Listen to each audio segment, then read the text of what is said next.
What is up, my friends? Here I am. This is 2019. It's officially the second day, but I uploaded something from actual New Year's Eve for the first day of 2019. I'm going to try and keep up with a daily schedule, a daily routine, where I'm going to continue to try and upload daily. If that doesn't work, I apologize, but like I said, I'm just trying to upload as much as possible. Get my name out there a little bit more. If you guys would, please refer me to some of your friends if you actually like any of the content I put out, which I don't know if I even like the content I put out. But today I'm going to be starting a new series. It's going to be called Rants It, R-A-N-T-S-I-T, Rants It. It's basically just going to be me ranting on about stuff for like 15 minutes to a half hour, whether it's political, religious, or whether it's going to be about movies and whatnot, TV shows and things like that.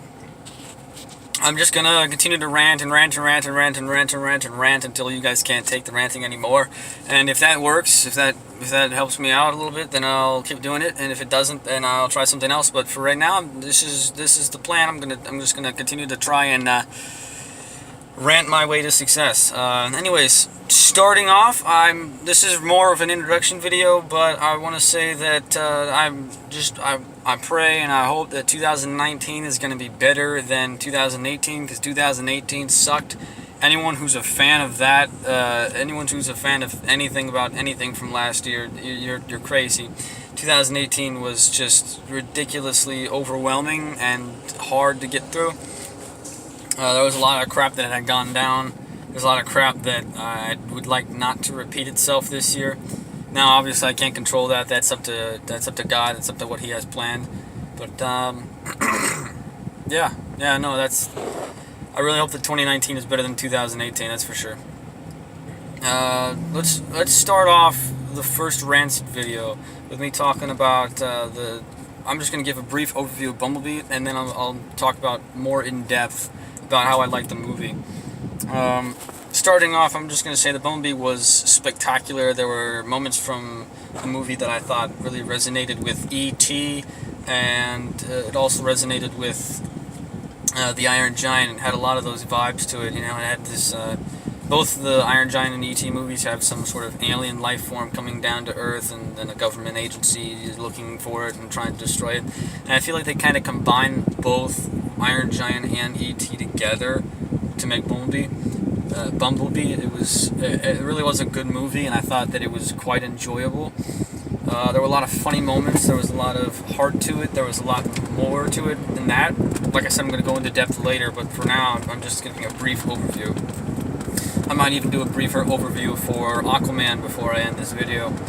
But the cinematography of the film was wonderful.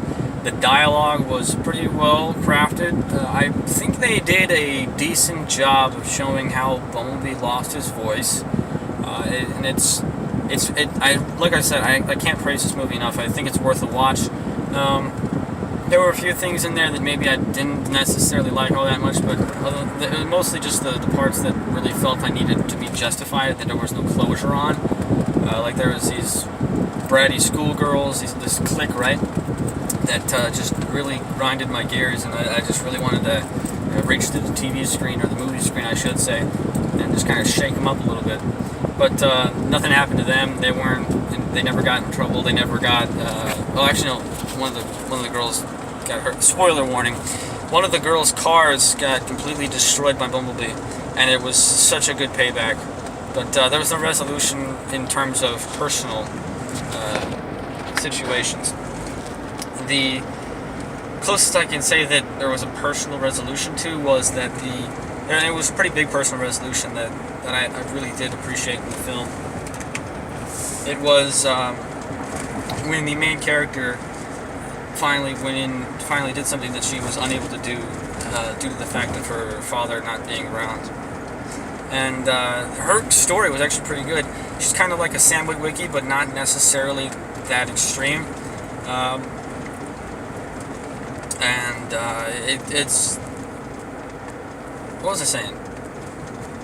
Oh yeah, no, she's kind of like a rocker drummer girl who used to be on a dive team, right? Who's kind of fallen into the state of semi-depression because Like I said, her father's not around, and her life's kind of falling apart. She has a crap job, and she's picked on all the time, and people just don't appreciate her for who she is, and they keep trying to change her. And there are some things about her that, like any good hero, there's going to be issues with the character that needs to be resolved, that needs to be fixed. The character has to grow, and she does grow in the movie, and I think that that's one of the... She really is what an example of a strong female character should be in a film. Not this Mary Sue type character who the social justice warriors and feminists propagate to be some sort of goddess who can do anything that she wants to and is perfectly perfect and better than all men. No, this is a good, strong female character, and I don't remember the actress's name, but she did a wonderful job performing the character, and I can't, like I said, I can't praise it enough. She did wonderfully. I thought that, if she had the chance to be in the original series, she would have made the character a little bit more worthwhile. The story overall, like as I said, was great. I liked it so much. There was some pretty awesome Optimus Prime moments, and anyone who knows me knows that I'm a huge Transformers fan. My favorite Transformer is obviously Optimus Prime, and he was just it was just so freaking amazing to watch some of the amazing moments that they had for Optimus Prime planned out in the movie. It really showed what a warrior Optimus should be, not this kind of frolicky, dainty, weird, kind of over-the-top, not-so-skilled martial artist of a leader who can get his butt kicked on a consistent basis, and people like Megatron and the Decepticons have the opportunity to take advantage of him all the time. But they did a good job in the original series with showing that Optimus was more hell-bent on saving human beings rather than himself, which I thought was really awesome. Which we didn't get to see that in the Bumblebee movie, but we did get to see some pretty awesome action moments and some pretty awesome leader-type moments that Optimus really brought to the show. And if they were to make an Optimus Prime solo movie, I would actually pay... I would pay money to see that. I really would. And I would not mind if it cost me $10 to see it, because that would be, from what they did in this movie, just a few moments that you got in the movie of Optimus Prime, I think that would be awesome. I really do. I think it would be incredible, and I would love to watch it. So, you guys, whoever's directing these movies, whoever's producing these movies, go ahead and make an Optimus Prime movie so I can bask in the glory of it.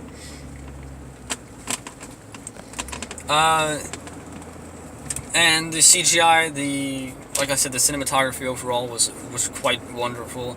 The bad guys of the story were, like the Decepticons of the story, were really good Decepticons. They were threatening. They didn't play around. They were actually a challenge, which was something that they kind of forgot in the original series, the original movies. Not the original movies, because there's 1986 commemorative edition cartoon movie, but the original live action series was, they got some of the bad guy moments of it. They got some of the Decepticon moments of the story. Kind of, it wasn't all that impressive. Now, by no means am I saying that I didn't like those Decepticons. I'm just saying that I feel like the threat was higher in the Bumblebee movie than I think was in any other Transformer movie that I had seen to date. Besides maybe the first Transformers movie, because that one showed some real struggle that the Autobots had to fight against the Decepticons, and that was pretty freaking awesome in my opinion. Transformers 2 had some pretty cool moments to it, and I really like the forest fight scene, but I'm getting off track. Anyways, Bumblebee was really quite a spectacular movie. The secondary antagonists that were the government agencies, the Sector 7, kind of like in its adolescence, were threatening as well. They actually managed to detain Bumblebee, and they were actually, which wasn't something they couldn't do in the previous series. It's just to see it happen today is in the way that it kind of starts off. It's kind of interesting to see that they still were hellbent in the original series. If this isn't a soft, like they said that this might be a soft reboot for their story, and if it is, I would totally love to see a new series. But if it's more of just a prequel, then it doesn't really make much of a difference to me. I would just like to know why the Sector 7 government agency was still hunting Transformers after this, because it doesn't make much sense, and it's kind of just really strange overall, and a lot of plot holes if it's not a soft reboot that introduces a whole new series. There actually was a lot of good qualities about the movie. They didn't have any major social justice warrior or feminist propaganda in there. It wasn't that much bullcrap. It was fairly straightforward, well done, and it had heart. And I really think that that's one thing that a lot of movies nowadays are missing. And like I said, the main character, the female character, was strong, and she was just overall well written to adapt a real life situation, like how a real person would react to this, especially a real woman. And I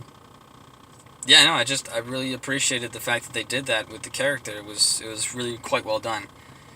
Like I said, if I were to rate the movie, I would say 9 out of 10, just because of that little resolution issue that they had. It wasn't necessarily a bad one. It just didn't fill the rest of the story out. The movie was a bit shorter than I anticipated, too. I would have liked to see a little bit longer, but the story overall worked best in the time frame that it had. And so, yeah, my rating on it would just be 9 out of 10.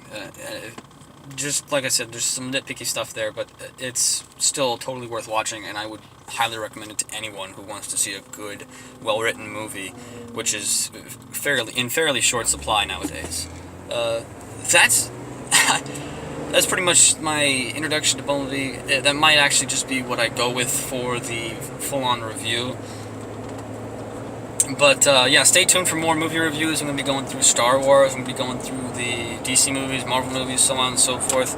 I know you've probably heard it rehashed a bunch of times, but I'm going to put some new interesting ideas and interesting thoughts into people's heads. I'm going to try and come up with my own review statements and whatnot that make it a little bit more interesting, a little bit more intriguing to watch and to listen to.